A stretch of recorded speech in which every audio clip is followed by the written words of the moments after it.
Il est 8h28 et vous êtes bien sur RMC et BFM TV. Bonjour Sébastien Chenu. Bonjour madame. Merci de répondre à mes questions ce matin. Vous êtes le vice-président du Rassemblement national. Vous êtes député RN du Nord. Nicolas Sarkozy a donc été condamné. Séisme, déflagration. Voilà quelques-unes des unes de la presse ce matin. Un président en prison. Quelle est votre réaction ? Ça me donne le sentiment que la vengeance remplace la justice. Et je crois que lorsqu'on voit la décision qui a été prise par ces magistrats dans une affaire dont je ne connais pas le fond et sur lequel je ne vais pas me prononcer, mais dont je note que beaucoup des requêtes contre Nicolas Sarkozy sont en réalité tombées à l'eau, il n'y a pas d'enrichissement personnel, il n'y a pas de financement illégal de campagne, et à la fin, par une mesure qui est celle que les Français ont découvert en fait depuis 2020, qui est celle de l'exécution provisoire, eh bien Nicolas Sarkozy, qui va faire appel de cette décision, va tout de même devoir aller passer un certain nombre de temps mais vous dites, en prison. Vous dites, et d'ailleurs Marine Le Pen dit la même chose, vous dites non mais moi je suis très à l'aise, je ne connais pas le fond du dossier. Mais dans ce cas-là, pourquoi ne pas faire confiance au juge ? On ne peut plus faire confiance au juge pour vous ? On est obligé de connaître le fond du dossier ? Non, c'est pas ça, c'est que l'exécution provisoire, il est là le nœud gordien du problème. C'est-à-dire, en fait, ruine le deuxième degré de juridiction, c'est-à-dire l'appel. Puisque lorsque vous faites appel, vous êtes présumé innocent, et donc vous devriez pouvoir, j'allais dire, continuer à vivre normalement jusqu'à l'appel. En attendant la dernière condamnation. Mais là, ça ruine ce deuxième degré de juridiction, puisque l'exécution provisoire qui n'est pas obligatoire, qui est une possibilité qui en général était faite pour empêcher la fuite d'un individu, empêcher qu'un individu récidive. Évidemment, c'est pas du tout le cas de Nicolas Sarkozy si on veut se pencher sur le fond du dossier. Eh bien, elle est faite et ici uniquement, on le voit pour venger une idée. On va rentrer dans les détails, mais lorsque je vous pose cette question sur la connaissance ou non du fond du dossier, ça veut dire qu'aujourd'hui, vous ne faites plus confiance. Vous ne faites plus confiance au juge, vous ne faites plus confiance à la justice ? Vous savez, moi je suis fils d'une fonctionnaire de justice. Ma mère était greffier depuis toujours, enfin toute sa carrière au tribunal de Beauvais, et j'ai confiance en la justice. En revanche, je trouve que la justice, à travers une certaine politisation d'un certain nombre de ces magistrats et des décisions qui sont ressenties comme impartiales, elle-même donne le bâton pour se faire battre et désespère nos concitoyens et peut me désespérer moi-même. Mais vous dites il a été lavé d'un certain nombre d'accusations, c'est juste. Mais il y en a une qui a été retenue et elle est d'une particulière gravité. Voilà les mots du tribunal qui estime qu'en tant que ministre, président de l'UMP, Nicolas Sarkozy avait, entre 2005 et 2007, date de son accession à l'Élysée, laissé ses proches collaborateurs et soutiens politiques sur lesquels il avait autorité et agissait en son nom, solliciter les autorités libyennes afin d'obtenir ou tenter d'obtenir des soutiens financiers en Libye en vue d'obtenir un financement de campagne. Ces rencontres occultes, est-ce que c'est pas gravissime ça ? Non mais c'est un soupçon en réalité. Le jugement nous dit qu'il y a un soupçon sur le fait que Nicolas Sarkozy... Il n'y a en effet pas de preuve d'argent qui serait arrivé ou de... Voilà. Et laisser des collaborateurs imaginer d'autres stratégies. Sincèrement, ça tient pas debout. Tout comme l'incrimination de bandes organisées ou de, je crois, association de malfaiteurs. Pardon. Elle est, et beaucoup de juristes le disent, un espèce de fourre-tout gigantesque qui souvent en appel tombe à l'eau. Donc on voit bien. C'est la défense de Nicolas Sarkozy qui dit que c'est fourre-tout. Oui, pas seulement. Moi, j'ai regardé hier, justement, ce que disaient beaucoup de juristes sur ça. Et le côté association de malfaiteurs est souvent utilisé quand on n'arrive pas bien à définir quelque chose. Et souvent, en appel, ça tombe à l'eau. Ce qu'on voit dans cette décision et ce qui saute aux yeux des Français, c'est une forme d'impartialité. C'est-à-dire qu'on se dit, Jawad, le logeur des terroristes de Daesh, oui, il a pris 4 ans. Enfin, lui, il n'y avait pas un soupçon, il a logé les terroristes de Daesh. Jérôme Cahuzac, il n'a pas fait un jour derrière les barreaux. Donc les gens se disent, et nous disons, cette décision de justice, elle a une coloration politique. C'est-à-dire vous faites un avec parallèle avec d'autres. Oui.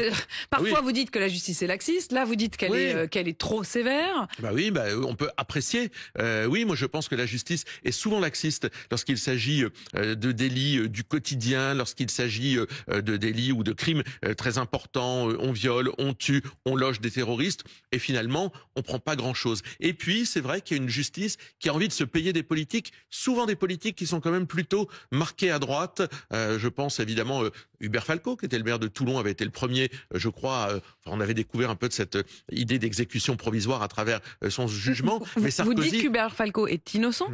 Non, mais je me prononce pas sur le fond du dossier, mais je dis qu'il avait subi l'exécution de l'exécution provisoire. L'exécution provisoire dont je rappelle qu'elle est faite pour empêcher une récidive ou empêcher que la personne incriminée puisse se sauver. Et donc c'est cette exécution provisoire qui n'est pas obligatoire, je le rappelle, qui est prévue dans les textes, mais qui n'est pas obligatoire, qui aujourd'hui pose un vrai problème et doit poser une question de droit sur lequel le législateur devrait se pencher. Le législateur, mais là en l'occurrence la juridiction dit de l'exécution provisoire que c'était une mesure en l'occurrence justifiée et indispensable pour l'exemplarité des élus. Est-ce qu'il n'y a pas cette question, la question de l'exemplarité? Oui, mais alors je vais vous dire, moi je suis toujours hostile à l'idée de dire tous pourris.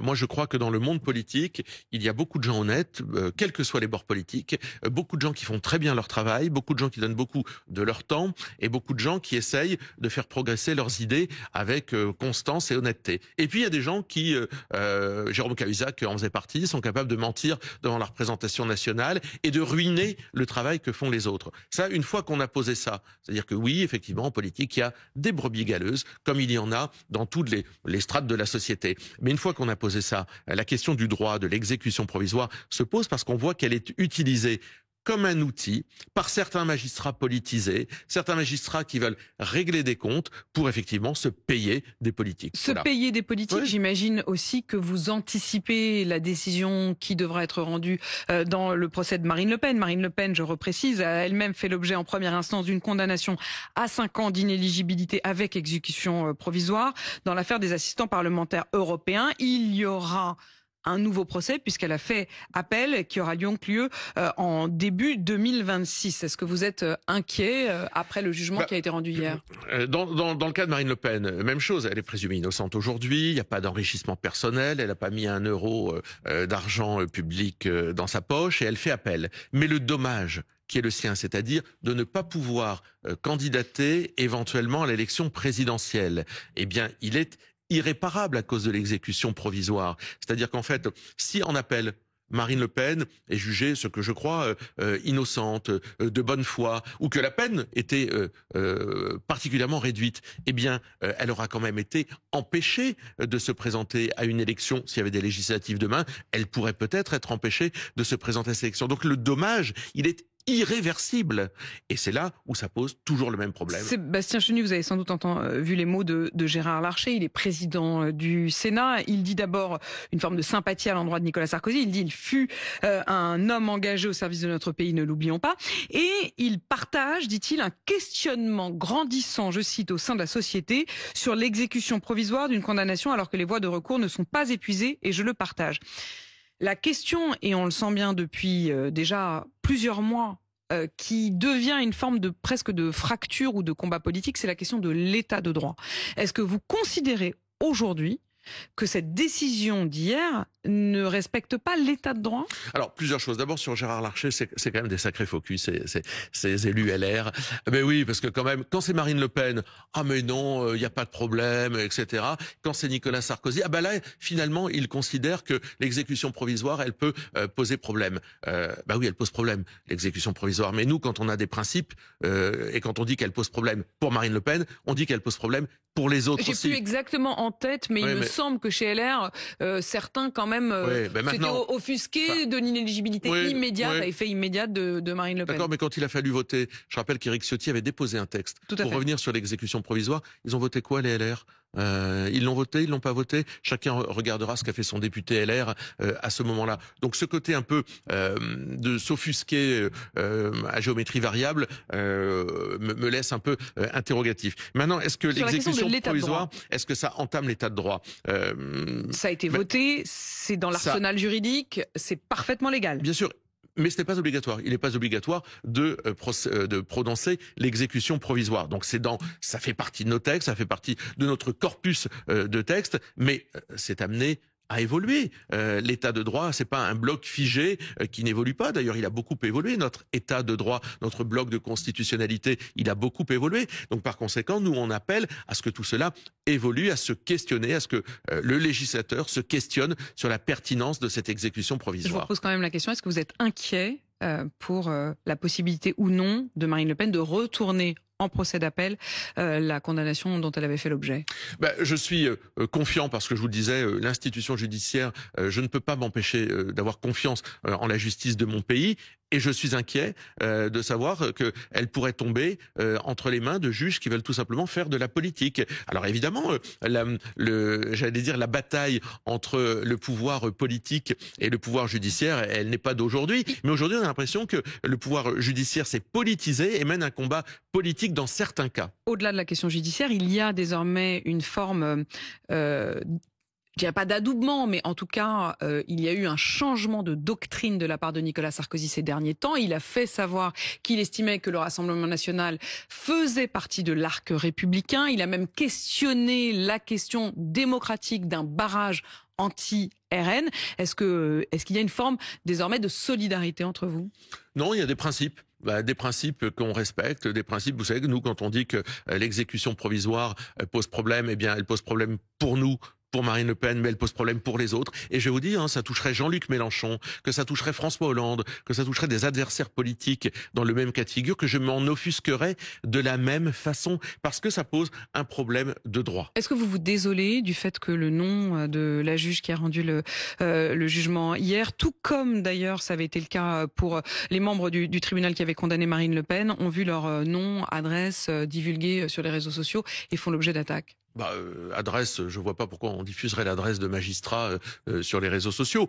Que son nom soit public et que ses engagements soient publics. J'ai cru comprendre que c'est une magistrate syndiquée qui avait elle-même participé à organiser des manifestations à l'époque contre Nicolas Sarkozy.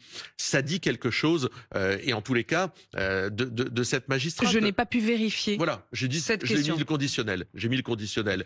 Il n'y a pas de raison de faire en sorte qu'elle puisse être ensuite. Ce que vous voulez dire, c'est qu'à partir du moment où c'est assumé, où il y a des manifestations, si c'est avéré, dans ces cas-là, ça ne vous choque pas que son nom soit divulgué et peut-être un peu jeté en pâture quand même. Voilà, moi je n'aime pas qu'on jette en pâture, pas plus pour les hommes politiques que pour n'importe qui. Je dis simplement en revanche que si cette magistrate a des engagements syndicaux et politiques manifestement hostiles à Nicolas Sarkozy ou hostiles à d'autres, et qu'elle le juge ensuite, ça pose un petit problème quand même.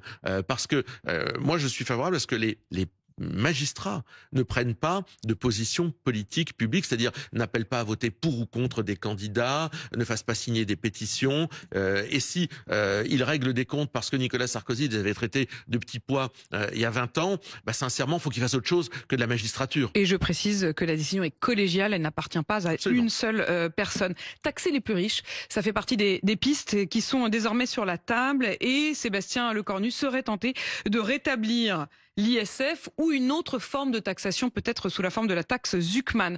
Est-ce que si c'est le cas, vous soutenez ou pas? J'ai eu du mal à comprendre quelle était votre position sur cette taxe. Bon, d'abord, ils sont incroyables, ces macronistes. En 2017, ils se font élire sur l'idée que plus jamais d'impôts, il faut faire baisser les impôts, etc.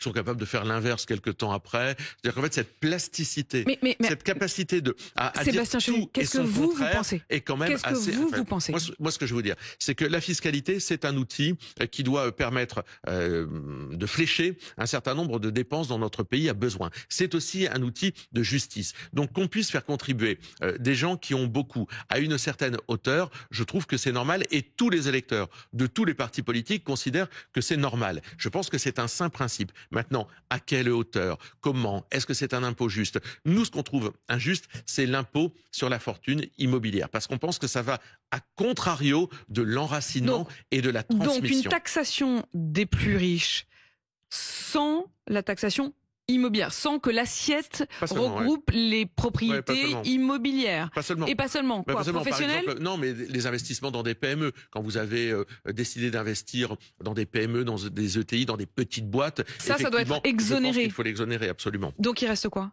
Mais il reste tout le reste, c'est-à-dire du patrimoine à partir d'1,3 million. Je crois que le seuil qu'on a fixé est le même que l'ISF et qui nous différencie beaucoup. Mais quel genre de patrimoine, donc, pour bien que je comprenne? Tout le reste, du patrimoine, des produits financiers, des produits financiers, des propriétés qui peuvent être en dehors de la résidence principale ou de la résidence unique. Ça veut dire les produits financiers, ça veut dire les résidences secondaires. Oui, mais depuis moins de 10 ans. Oui, bien sûr. Pourquoi depuis moins de 10 ans? Parce qu'il faut bien mettre un seuil et puis parce que de toute façon, mais ça, le législateur peut faire évoluer tout ça, mais il faut partir d'un principe. Nous, on considère que une contribution des plus aisés à partir d'un certain seuil et qui ne touche pas l'outil de travail, le patrimoine professionnel. Donc il ne faudrait pas l'outil professionnel, il ne faudrait pas l'outil immobilier s'il est détenu depuis plus de 10 ans, donc si c'est une sorte de patrimoine qui traverse les générations, c'est ça l'idée? C'est ça l'idée. Et l'idée, c'est aussi de le flécher différemment. Parce que Marine Le Pen le rappelait, si les Français peuvent consentir à payer des impôts, et si d'ailleurs les plus riches peuvent consentir à payer parfois un peu plus d'impôts, ils ont du mal à imaginer que cet impôt serve à autre chose qu'au bénéfice des Français. Si c'est pour financer l'accueil de l'immigration, c'est non. Si c'est pour financer une politique familiale, comme nous le considérons, c'est-à-dire nous considérons que cet impôt que nous voulons sur la fortune financière, eh bien, il doit financer la politique familiale, c'est-à-dire une part fiscale pleine pour le deuxième enfant. Si Sébastien Chenu annonce le retour de l'ISF tel qu'il était jusqu'en 2017, pour vous c'est non? Non, mais c'est pas ce qu'il faut faire. Non, mais est-ce que c'est non? C'est-à-dire, est-ce que vous irez jusqu'à censurer?